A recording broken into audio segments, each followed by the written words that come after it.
In 1994, the SWAT team stormed Caleb Johansson's house in Livonia. He's under arrest for the murder of Roxanne Weil. The man starts bleeding and collapses. As they head inside, they discover 12 bodies of people who committed mass suicide. It turns out Caleb is the leader of the Écrin cult, and he's the only survivor.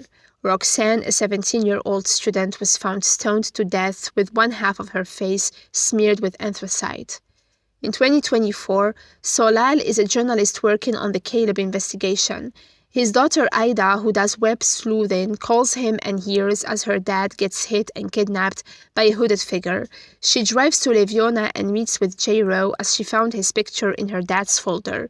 She mentions the Écrin cult and the mass suicide. It turns out her dad investigated the cult 30 years ago. J-Ro insists that he never met her dad.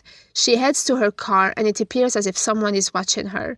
As she checks her folder, she has a nosebleed. J-Ro's customer called Emma tries to kiss him, but he rejects her as he doesn't want to lose his job. She walks away, then gets kidnapped.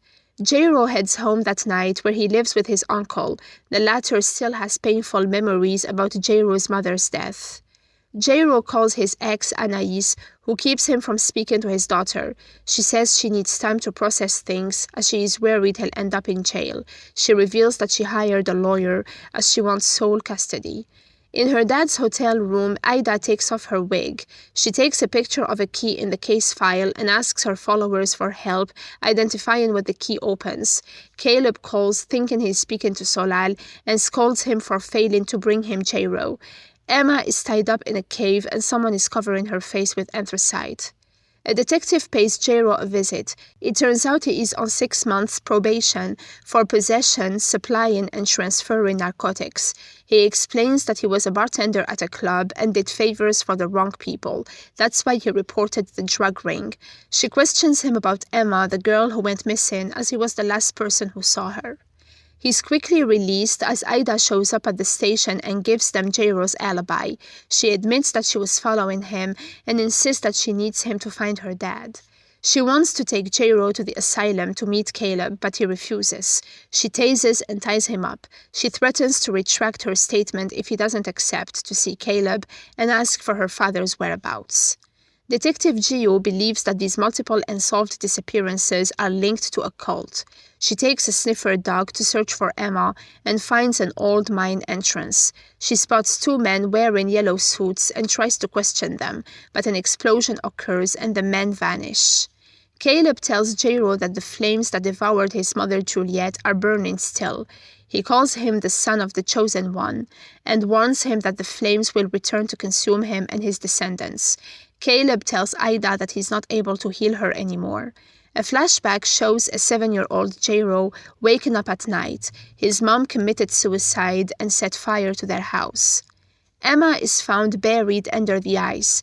Gio's husband explains that the earthquake she felt earlier is the Arcasia miners who got authorization to open some old parts of the mine, trying to find more coal.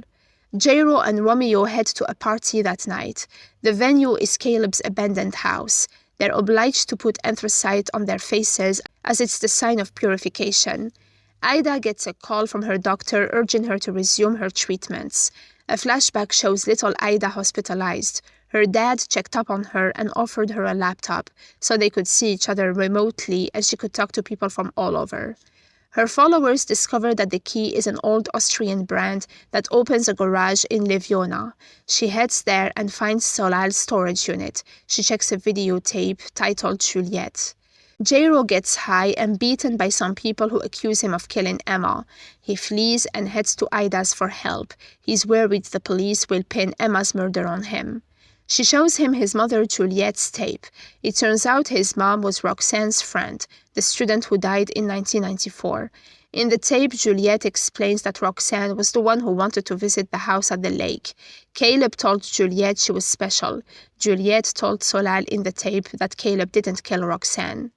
Ida thinks Solal found a new lead, and that's probably why the murderer came for him. She believes that the same murderer went after Juliet too and framed it as suicide as she had depression. Just then, a blast occurs in the room, sending J-Ro flying. The room then catches fire, and Jairo recalls what happened to his mom as Ida tries to get him out.